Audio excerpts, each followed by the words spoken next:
All right, this is the place. But where's the captain? There's hardly anyone around here. She's over there.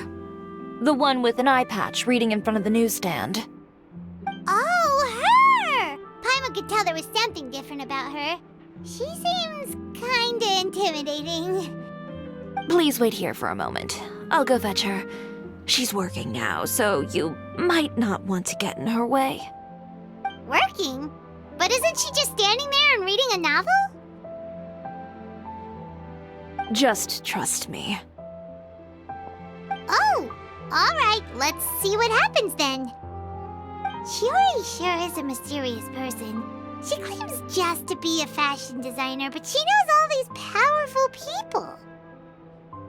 The court of Fontaine isn't particularly tolerant of visitors from overseas, so it isn't easy for a foreigner to promote their brand here, even more so in the competitive world of fashion. Even a local like me just trying to make a film has to face all kinds of challenges, so I can only imagine what Chiori has been through to get where she is today. I'm sure that having more connections has definitely worked in her favor. Reading on the job? Detective novel. One main character? No. Multiple. Branching storylines.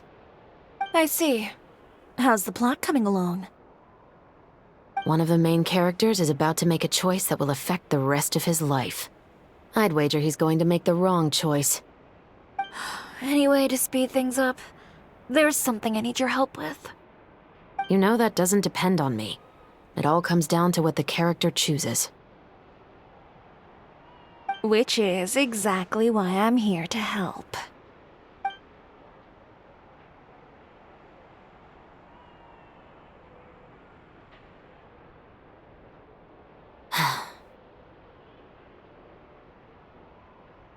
All right. It appears he made the wrong choice in the end. Halt! Huh?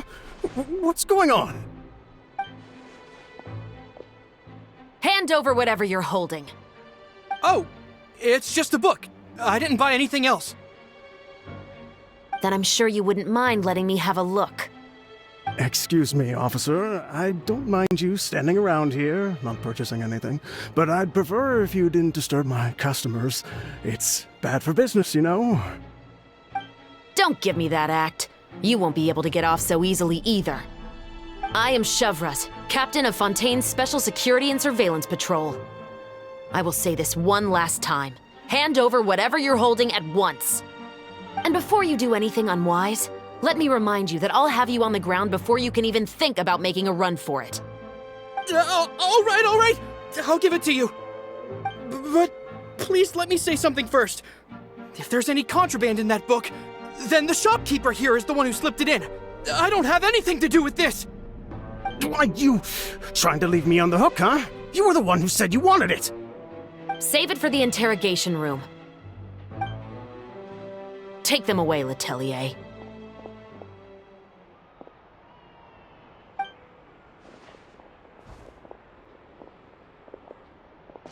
What's going on here? 1 second you're reading a book and the next you're escorting people away.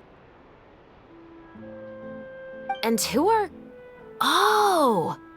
Aren't you the traveler who's been all over the papers recently? Chiori, I'm assuming what you wanted to ask me about has to do with them, right? Maybe I can let you in on what's happening then. Now that Vacher has been brought to justice, no new shipments of synth will be made and distributed to sellers. The Fontaine guards have been busy collecting the remaining synths still circulating on the market.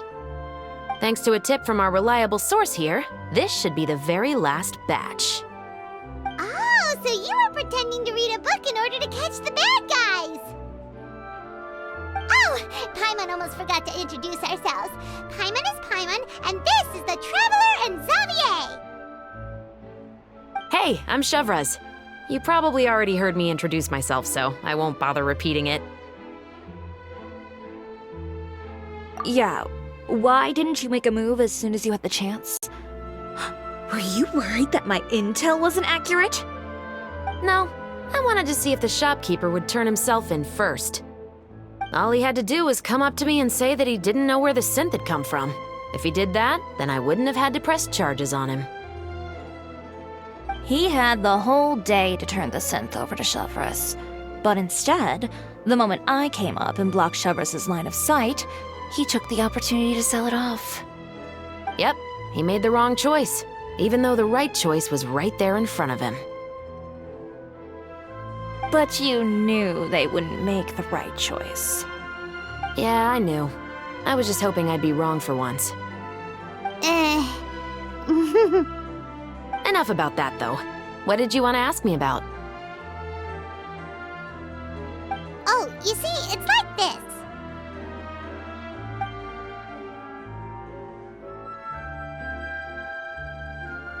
The Two Musketeers. You certainly have a good eye for a story. So what do you need me to do? Just be the action choreographer for the actors? Yes, that's right. I want to make sure we get all the details right. I want the actor's posture and understanding of firearms to be as realistic as possible. However, I'm afraid this work will require a bit of your time, since you'll have to be present whenever... Also, as for the pay... No need to say any more. I'll join. Huh? Just like that!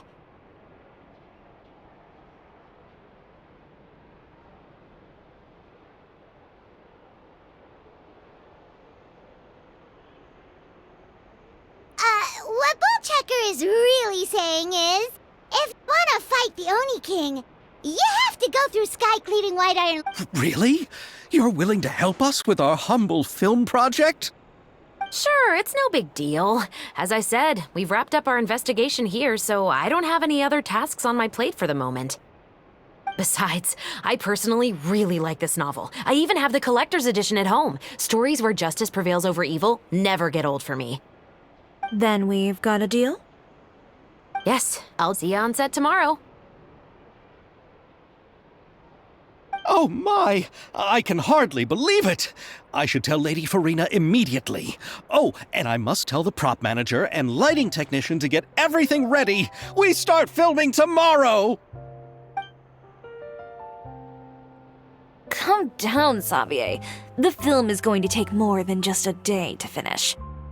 Still, I should also head back now and start preparing the actors' costumes and makeup. Alright, guess that's it for today then. Traveler, Paimon, please stay for a moment. I have something to tell you. Then I'll take Xavier back. Poor thing. He's so excited that he can't even walk straight anymore. I don't want to spend our first day fishing our producer out of the fountain. He'd better.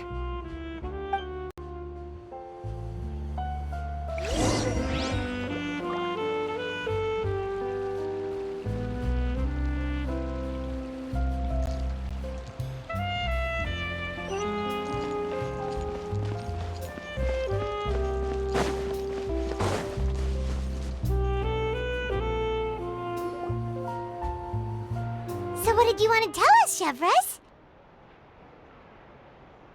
Have you read The Two Musketeers?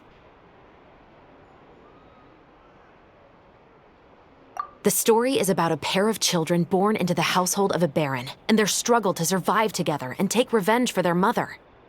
They were raised at the baron's estate, where their mother worked as a maid. The two were illegitimate children that the baron had with the maid, so they were never treated well by anyone. One day, upon returning home, they found their mother had been murdered and left dead on the floor. It was quite evident that the culprits were the other members of the baron's household, who never had any kind words to say to them. However, the Baron was able to exert his influence and keep the whole thing under wraps. The mother's death was eventually deemed as a suicide, and there was no chance of bringing her murderers to justice. The two siblings decided to flee and someday avenge their mother. Many years later, members of the Baron's family suddenly started turning up dead one after the other, all killed by gunshot. A rainbow rose was found on each of the victims' bodies, being the flower that the kid's mother liked best. The Baron believed that the mother's soul had come to take vengeance on him, so he lived in fear each day. But it was actually those two siblings who had fled all those years ago. They relied on each other to survive and trained day and night, eventually becoming adept musketeers. They used all of their abilities to collect evidence and clues before executing their plan and exacting revenge on the Baron. Their actions let the truth behind their mother's death be known to all. That's quite an exhilarating story. Yep, the Baron got what he deserved for his evil deeds, and justice was able to prevail. It was just the kind of story I enjoy. Oh, so is that why you were so willing to join our crew, Chevraz? You could say it was one of the reasons. Oh, you mean there were other reasons too? I've read the reports about you. Whether it was at the trials or when you lent your hand to resolve our nation's crisis, you've shown that you've got a strong sense of justice, as well as a great mind for deductions. Yes, you're as sharp as I expected. It seems you've experienced many similar situations before.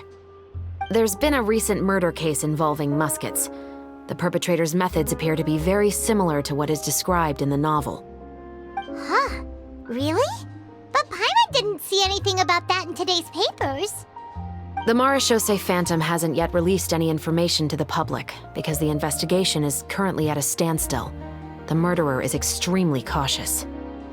A murder involving firearms? But not that many people use those in Fontaine, right? Impossible. We perform a routine inspection of our firearms and ammo reserves every day. If one of the weapons had been fired, it would stick out like a sore thumb. Besides, I trust the members of my platoon. However... Well, that's all I can disclose about the case today. Huh? What do you mean? I hope you all can go back and get some shut-eye. You can decide tomorrow whether or not you'd like to join the investigation with me. I'm aware this might not be the ideal time to add more to your plate, but the more capable people we have, the better the chances that justice will prevail. Carrying out investigations isn't actually supposed to be our responsibility. Our job is to apprehend the perpetrators. Finding them is really up to the Marechaussee Phantom. You could say I'm taking part in the investigation out of personal interest. I don't want people to see muskets in a negative way, and also, I'm concerned about the similarity between the crimes and the story. You mean they might be connected somehow? I suspect so. Just to make myself clear, this is not an order, nor is it a deal of any kind. It's a request, nothing more. If you two have any interest in the case after we finish filming tomorrow and are willing to assist me, then I would be most grateful. What do you think, Traveler? Yeah, you're right. Paimon's getting a little tired, too. We've really been hustling all day. You'd better head back and get some rest. It's good to keep a calm mind, especially when you're about to make an important decision. Otherwise, when the moment comes, you might end up like that shopkeeper and not even realize that the right choice is right there in front of you.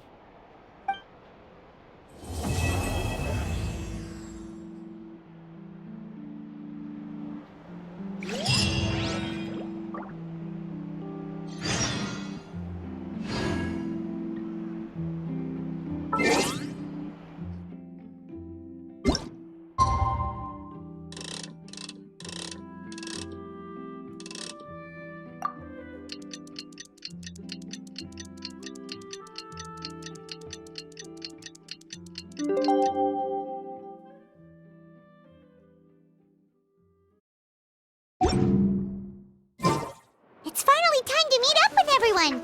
Paimon even dreamt of making the film last night. If Paimon remembers right, we're meeting at Hotel de Boer. Let's get going!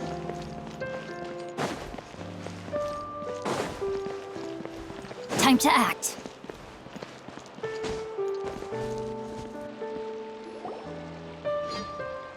Ayaka! Yoimiya! You're already here! Good morning. Xavier said yesterday afternoon went well. Yeah, and how about you, Ayaka? What were you up to yesterday? After we split up, Ayato went to see Udex Nervillette at the Palais Mermonia. I was originally thinking of going with him, but he said he could manage it himself. He told me to go see the sights around Fontaine and to enjoy the local culture. So I rode the aqua bus with Yoimiya and visited the opera house on Aranias Island. Yeah, you wouldn't believe what we saw there! 2 mechanical puppets that were dancing together! You've already seen them, right? Yeah, those two! Amazing, aren't they? We sat and watched for quite a while. It was mesmerizing, like we could keep watching them forever. Oh, it was the same for us the first time we saw them, too! Afterwards, we went swimming at the beach! Well, diving, to be exact. It was the first time I ever breathed underwater! I held Ayaka's hand and we counted down together. 3, 2, 1, and then splash! We were beneath the waves.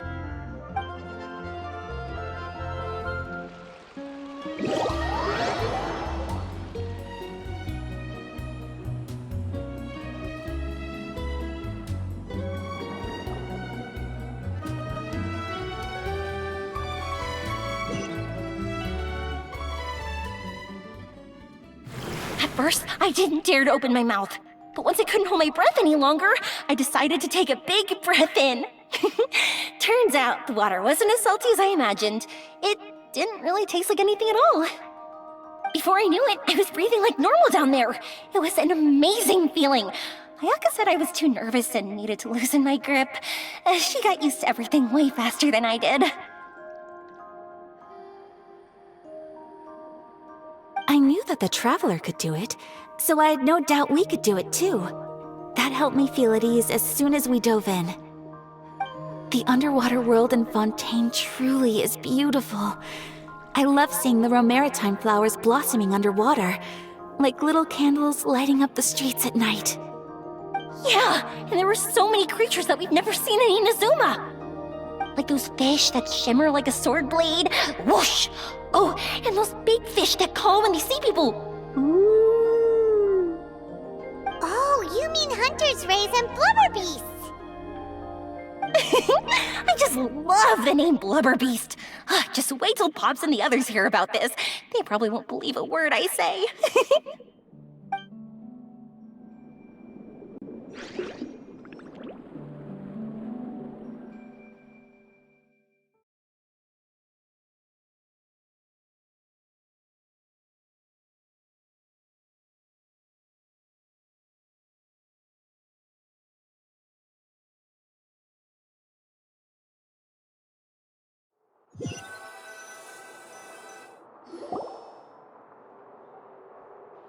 Yoimiya was down there for quite a while. It was dark before we finally rode the aqua bus back to the city. I figured she'd want to sleep in today. Yeah, even I was worried I wouldn't be able to get up. I still felt like I was drifting in the waves when I went to sleep last night. But as soon as I woke up today, I remembered that we'd all be shooting a film together, and I was ready to go.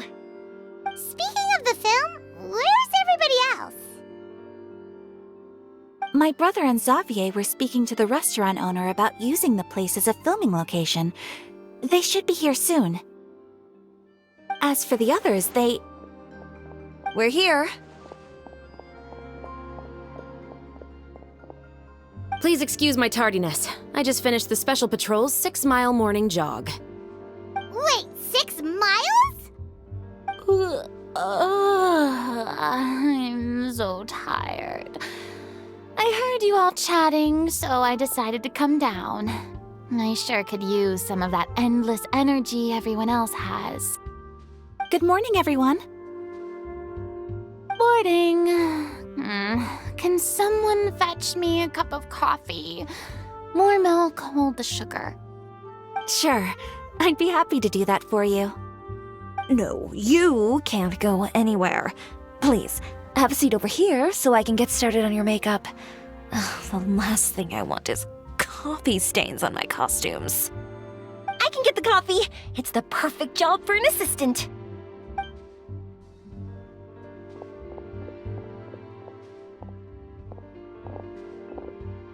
So much energy. Seriously, what's her secret? Oh, Yoimiya's always like that. But you sure look exhausted, Farina. It's because you're not used to waking up so early, huh? Of course not. I spent the whole night reading the novel from cover to cover, marking sections that either need to be omitted or adapted. Wow, Paimon didn't expect you to be so thorough. Well, I was the biggest star in all of Fontaine after all. It takes more than just a pretty face to earn a reputation like that. I know how to get serious when the situation calls for it. I went all out when I was acting as an Archon, so why wouldn't I do the same for my own life? Here's your coffee, Director Farina.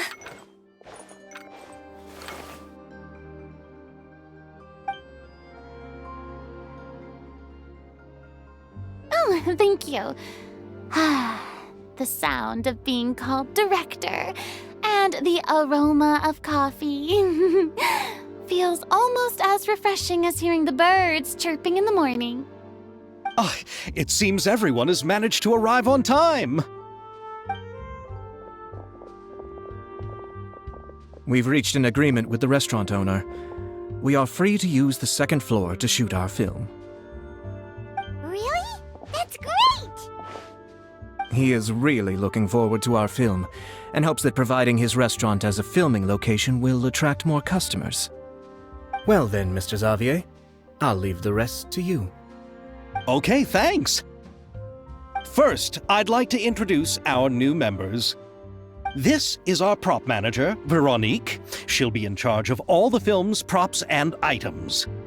And this is Bonneau, our lighting technician. He'll be in charge of lighting and illumination to set up each scene's atmosphere.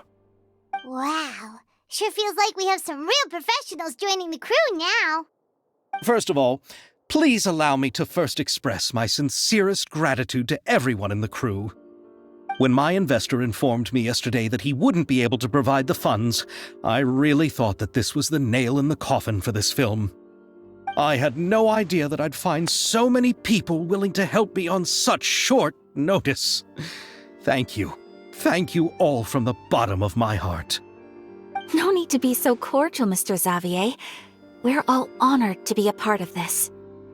Your works made a profound impression on me when I saw them back in Inazuma.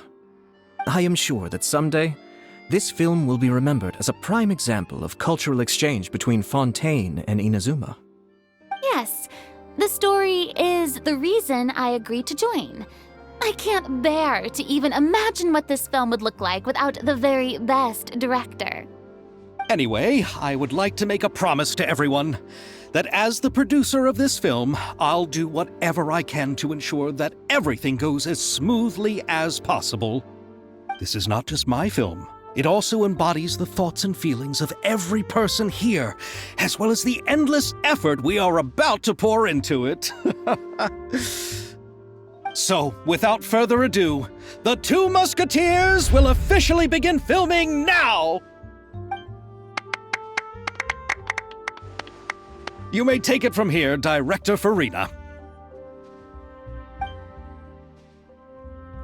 All right.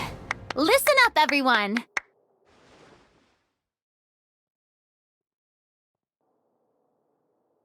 The first scene takes place when the two young musketeers are living at the Baron's home, still unaware of all that is about to happen to them. We'll need props and lighting to set the scene. Our lead actors can go get their makeup done, and extras, please take this time to go over your positions. Whoa, Seems Farina's really kicking things into gear as the director. Is everyone clear? I don't want anyone traipsing around the set like umbrella finches. All right, cameras will start rolling as soon as the set is ready. Let's make a film that'll make some serious waves in Fontaine. Not the kind of waves that drown people. I mean, the good kind of waves. Seems like she's still a bit traumatized by that. Anyway, let's go see if there's anything we can do to help.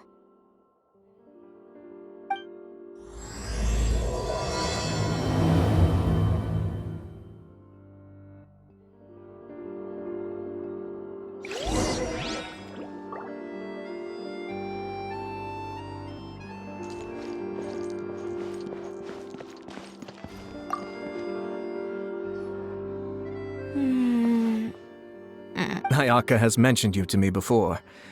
She said that you two were great friends when you were kids. No talking. I'm thinking about how to do your eyeshadow. Ah, yes. To help me really look the part. To achieve a more young and naive look for this scene. Are you saying the wrinkles around my eyes are too deep?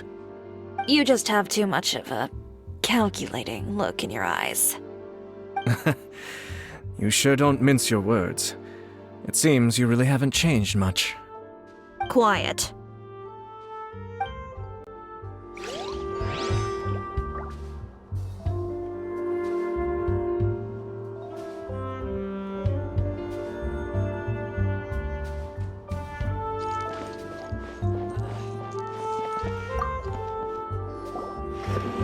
How about here? A little more to the left. You got it. Hey, Yoimiya, do you need a hand? No, I'm fine. You know, doing the lighting is kind of like designing a fireworks show. It's interesting to imagine what kind of atmosphere the lights will create. I heard that the Traveler will be operating the camera and Paimon will be the clapper loader, right? Those roles are just perfect for the two of you. Really? Is that because it'll be easy for Paimon to hold the clapperboard while flying? Well, sure, there's that, but that's not exactly what I meant. I just think that after all your journeys together, you two must have developed a super close bond and just naturally know how to work with each other. If I'm not mistaken, the director will want the cameras rolling as soon as the clapperboard goes clack.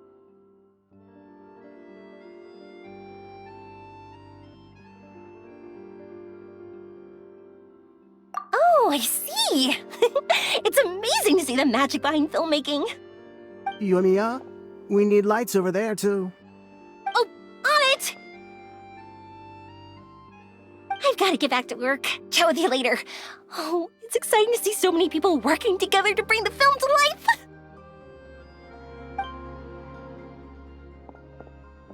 Seems like Yoimiya's really getting into it. But she was right. We do have a super close bond, don't we?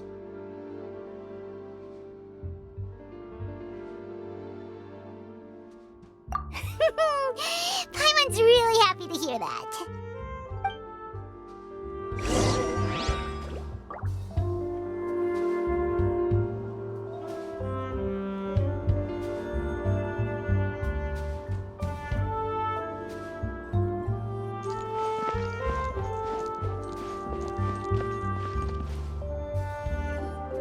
So, this is a real musket? No, it's just a prop weapon. Not bad. Have you seen a real musket before? Only in books and newspapers.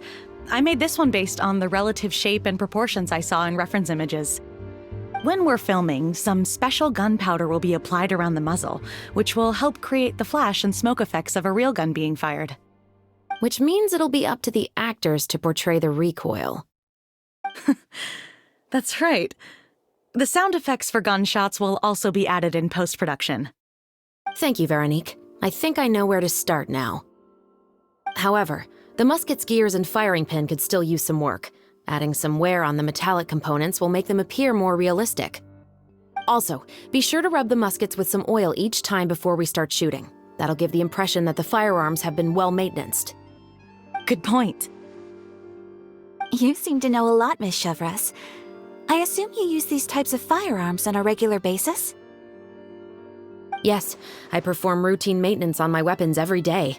Just like we as people need to eat and sleep, muskets need to be cleaned and maintained. I also perform similar care for my sword every day, and familiarize myself with its shape and weight, to the point where it feels like a natural extension of my body. Yes, this way, our weapons will never betray us in the heat of battle. Yes, well said. It seems we have the same philosophy on this topic. Oh, sounds like they found a common interest to talk about. Though these props differ from the muskets I use, I can still give you some pointers. Good. I look forward to your instruction. First and foremost, never point the weapon at anyone, regardless of whether it's a real or prop weapon or whether you're holding it or it's on the table. This holds for any time when you're not actively engaging an enemy. Okay, understood. When aiming the musket, extend your arm so that it's level with your shoulder and use your eye to look down the weapon's sights. Like this? Not bad. Now, try saying your lines. This is the end of the road for you. Good. Now turn your body a little. That way, you'll give your enemy less of a target to work with. And relax your shoulders. Here, allow me to demonstrate. This is the end of the road for you.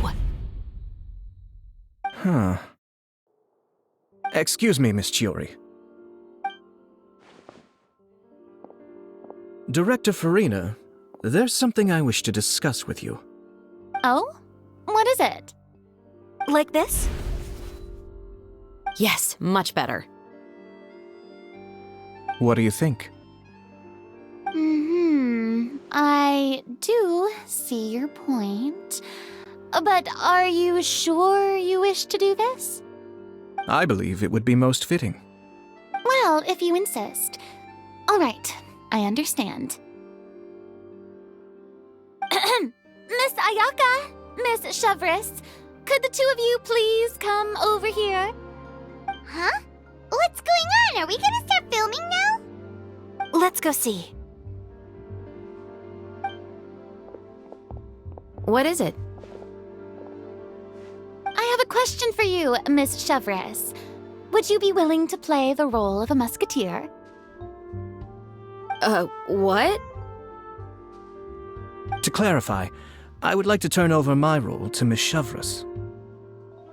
But brother... Don't worry, Ayaka. I actually view this as a good thing. I was becoming troubled trying to set aside some time to speak to the staff at the Palais Mermonia. I would like to have some conversations about the cultural exchange between our two countries, and I've heard that the bureaucratic process here can get rather complicated. Now, I will be able to focus on my work. Besides, you also know that I'm not really one for public performances. Are you really sure? From a director's point of view, I also felt like the relationship between the two musketeers in the original story could be improved. The older brother in the story plays the lead role with his overbearing character, but this causes his character to overshadow that of his sister, and the theme of the two supporting and relying on each other isn't conveyed very well. But if we were to change the siblings to two sisters of a similar age, then that aspect of the story might come through more clearly. Also, I've seen you instructing Ayaka. That cold and dignified personality is exactly what we need for the older musketeer. Of course, even with all these insights, the decision should still be made by Miss Chevres. Chevres mentioned that she really likes the story, right? Paimon bets that she'll take the role.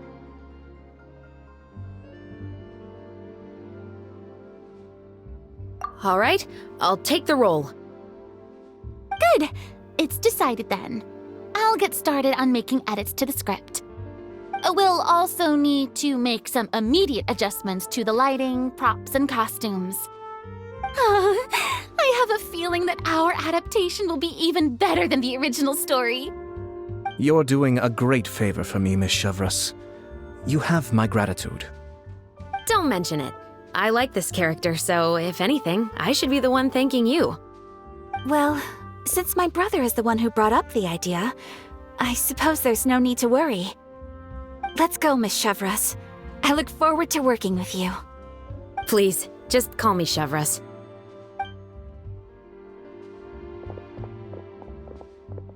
Seems like you're really going out of your way to solve the problem I was having with your makeup. Surely you jest, Chiori. I assure you that I was mostly motivated by a desire to spend more time on formal business. Oh, come on. You really think I'd buy that? According to what I've heard from Ayaka, her brother is someone who can juggle 10 different matters at the same time. I'm sure you have other reasons for backing out. Perhaps. Ayaka always said she wanted to go out and see more of the world, just like the Traveler. But I feel that she needs not only to see other nations, but also to make some different kinds of friends. I think it would be harder for her to make new connections with me constantly by her side. I would like to give her some space. All right, go on. Spoil her some more. Ayato! It's too bad you're stepping down from the role. Paimon really wanted to see you act as a musketeer.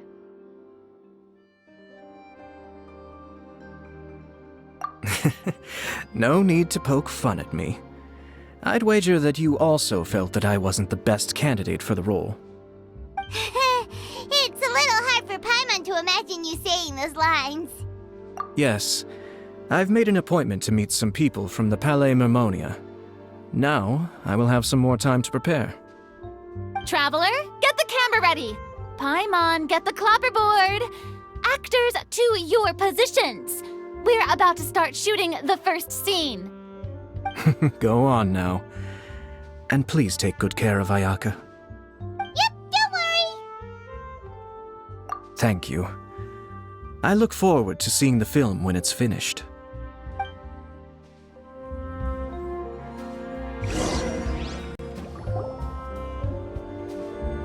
All right, now that we're all here, let me help set the scene for everyone.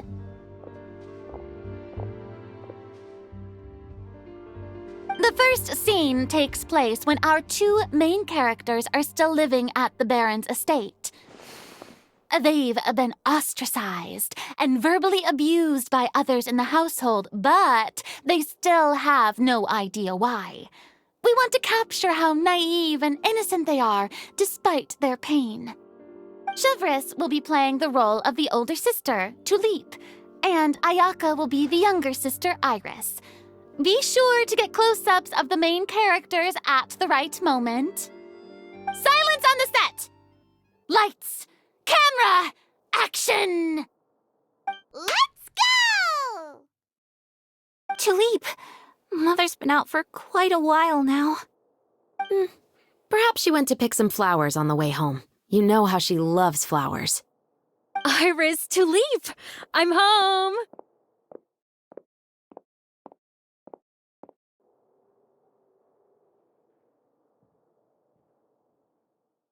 Mother! You were out for so long, we were beginning to worry about you.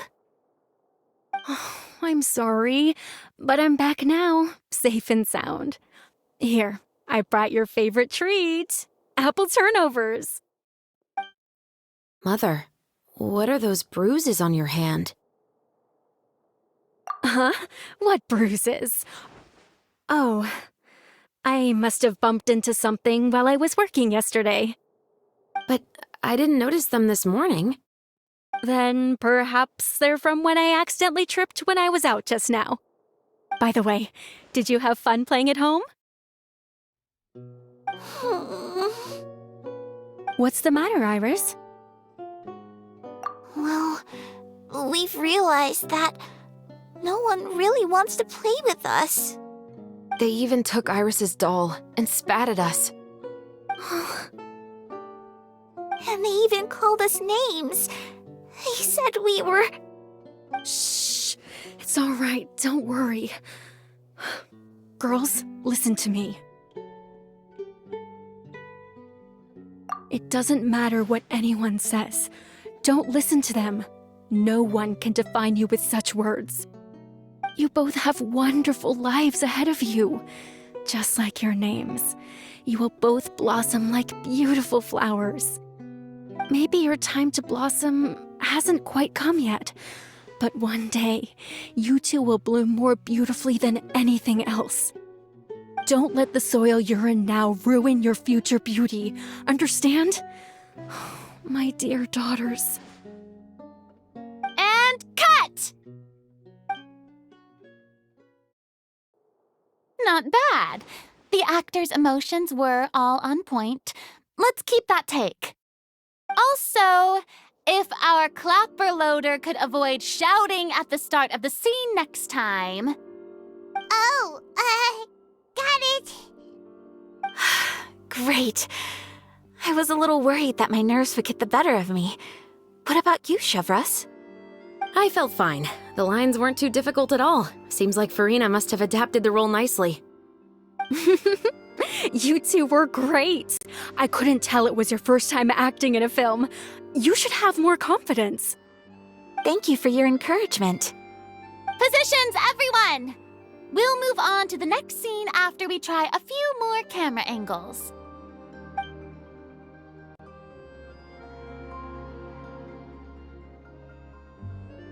This scene is when our two characters return home, only to discover their mother has been murdered. Ready? Lights! Camera! Action! Mother, we're back! Mother?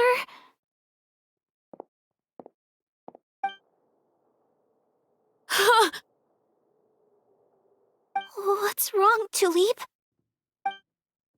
Iris, stay away! Huh? Why?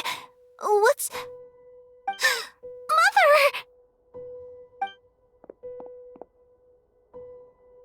Mother... She's...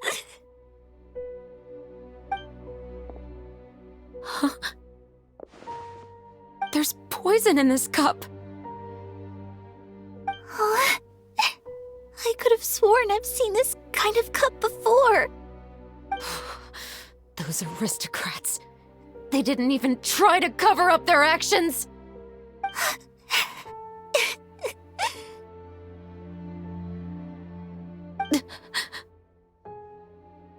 Iris, we need to leave this place.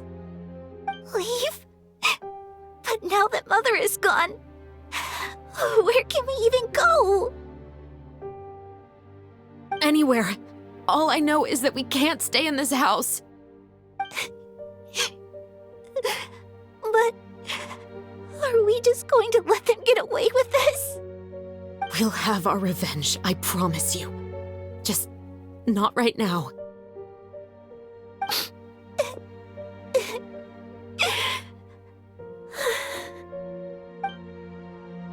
Come on, let's go. No, wait.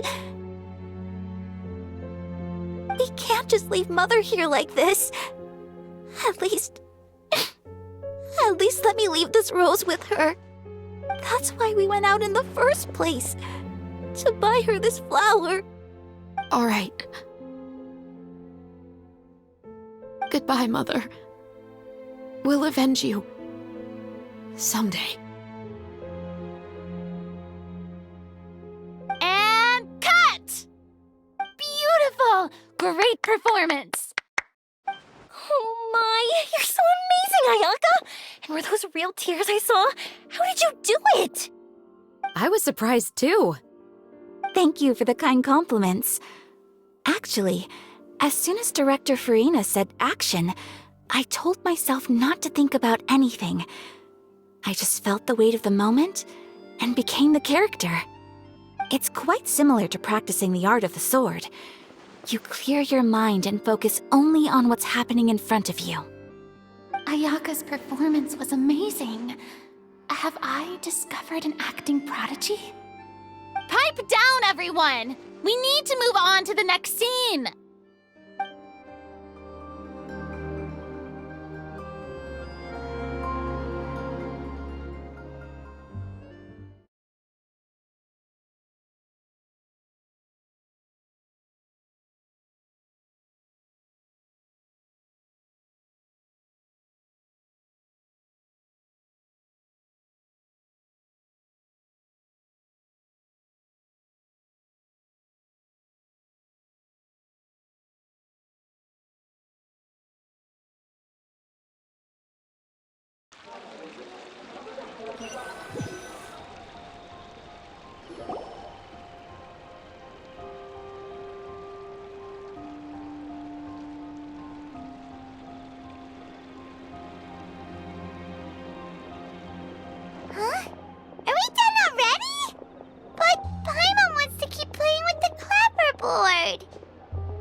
feel, Traveler? Is your arm sore from holding the camera all day?